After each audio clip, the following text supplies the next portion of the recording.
Every day we pass people with stories we'll never hear, struggles we'll never witness, and silent wishes that never get fulfilled. But sometimes, fate decides to weave together strangers' paths in the most unexpected way, when kindness dares to step in. This is one such story. Stay until the end, because what one millionaire did after overhearing a little girl's quiet birthday wish, will leave you in tears. It was just past 8 in the morning on a gray, chilly Tuesday when life stirred in the old part of town. The streets weren't busy yet, but the familiar smell of fresh bread wafted from a little corner bakery called Sweet Haven. It was one of those tiny shops that seemed to have been there forever, humble, warm, and filled with love.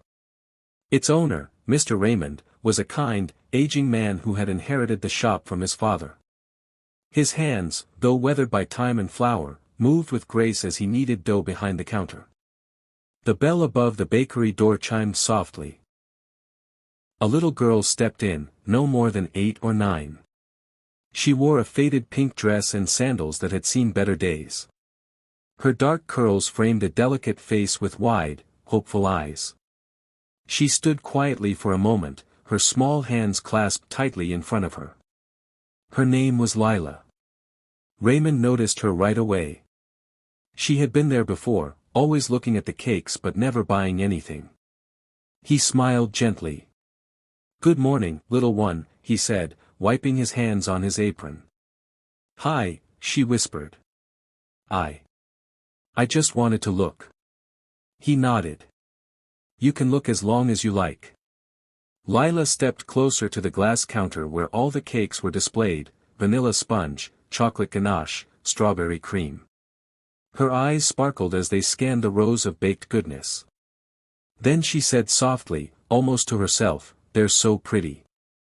Raymond watched her for a moment, then walked over and bent slightly so they were eye level. "Is today special?" he asked kindly. Lila hesitated, then nodded. "It's my birthday," she whispered. "I'm turning 9. The words hung in the air, soft and heavy. Raymond blinked, his heart aching.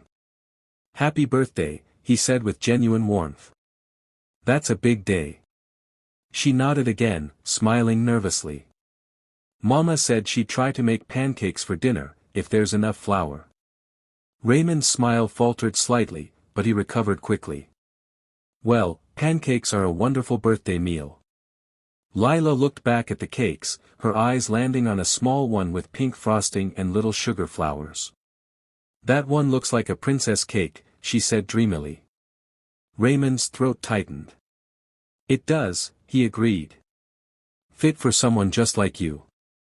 Unbeknownst to them both, someone else had entered the bakery moments earlier, a man in his late 40s, dressed in a perfectly tailored coat, his shoes polished, his watch discreetly expensive.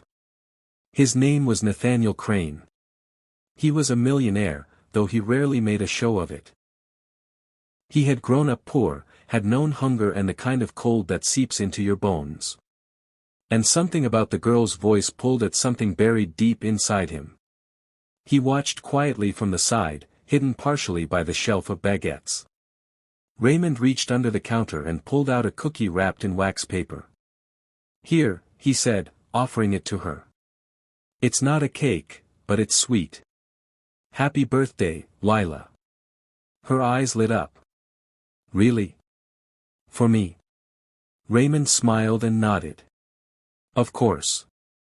She took the cookie with both hands like it was made of gold. "Thank you, mister." She turned to leave, hugging the cookie to her chest. Nathaniel stepped forward before she reached the door. "Wait," he said softly. Lila stopped, startled, and looked up at the tall man. Nathaniel knelt so he wouldn't tower over her. "I couldn't help but overhear. It's your birthday." She nodded shyly. "How old are you?" 9, she replied, lifting her chin proudly. 9, he repeated, as though it were a magical number. "Well, that definitely calls for something special." She glanced nervously at Raymond, who watched with quiet curiosity.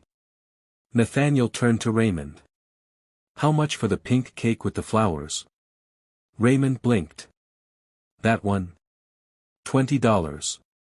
Nathaniel pulled out his wallet and placed a crisp $100 bill on the counter. "I'll take that one," he said. "And please, if you can, add something extra, maybe some balloons or a candle." Raymond nodded, his eyes widening. "Of course." Lila stared in disbelief. "Wait, really? For me?" Nathaniel smiled. "Every birthday girl deserves cake." Her lips trembled, and her eyes welled up. "But I don't know you." He smiled kindly. "That's all right. Sometimes strangers are just friends waiting to be met." Raymond quickly packed the cake into a box, carefully tying it with a pink ribbon. Then he rummaged in the back and returned with a single cupcake topped with a sparkler candle. "I keep these for emergencies," he said with a wink. When Lila saw the cupcake, her eyes overflowed. She hugged the box to her chest, the cookie still tucked under her arm, and whispered, thank you both so much." Nathaniel gently ruffled her hair. "Happy birthday, Lila. You're going to do great things one day."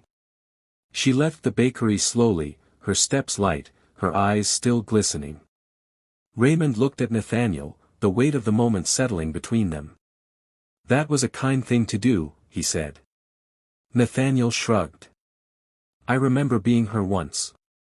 Raymond raised an eyebrow. "I was 10, Nathaniel said quietly. My mom had just lost her job. We didn't have anything. I went into a corner store just to smell the candy. The owner caught me staring and gave me a chocolate bar.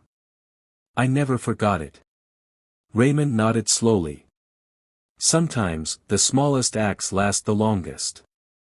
Nathaniel looked out the window, watching Lila disappear around the corner. Exactly. But that wasn't the end. Nathaniel couldn't stop thinking about her. That night, in his luxury apartment overlooking the city skyline, he sat at his desk and wrote a note. The next morning, he returned to the bakery and handed Raymond a sealed envelope. "If she comes back," he said, "please give this to her." Raymond accepted the envelope with a curious look but said nothing. Days passed. Then, the following week, Lila returned. She came in quietly again, her pink dress now a little cleaner. She smiled at Raymond shyly. "Hi," she said. "Lila," he greeted. "Someone left something for you." Her eyes widened as he handed her the envelope. She opened it with trembling fingers. Inside was a letter, written in beautiful handwriting. "Dear Lila. Happy belated birthday. I hope the cake brought you joy. You may not remember me in a year or two, but I'll remember you. You reminded me of a time when I was small and the world felt too big. You reminded me that even small dreams deserve to come true. Enclosed is something to help you and your mama, just a little. Stay curious. Stay kind. Stay dreaming. Your friend, Nathaniel." Attached to the letter was a check. A real check. For $5,000. Lila gasped and looked at Raymond, who stared in disbelief. She can't take this," he stammered. But just then, the bakery door opened again. It was Nathaniel. He stepped in, smiling. "She can. And she will." Raymond stood in stunned silence. Lila rushed forward and hugged Nathaniel tightly. He knelt, returning the hug gently. "I told you you'd do great things," he said. But the story didn't end there either. Nathaniel helped Lila's mother find work, at his own company, as a clerk in the HR department. He enrolled Lila in a scholarship fund. A year later, he returned to the bakery and found Lila behind the counter, helping Raymond box cookies with a bright smile on her face. Years passed. The millionaire never asked for anything in return. But one day, nearly 10 years later, a confident young woman stepped onto a stage at her high school graduation. Her name was Lila. And in her valedictorian speech, she said, There was a day when I walked into a bakery with nothing but a birthday wish. I didn't expect anything. But someone heard me. Someone saw me. And because of that, I'm standing here today. Kindness doesn't just change a day, it can change a life. In the front row sat her mother, wiping tears. And beside her, Mr. Raymond. And just a little further down, Nathaniel Crane, quietly proud, watching the little girl who once whispered about pancakes now stepping into a world she never thought she'd reach. So the next time you hear a quiet voice with a simple wish, listen. You never know whose life you're about to change.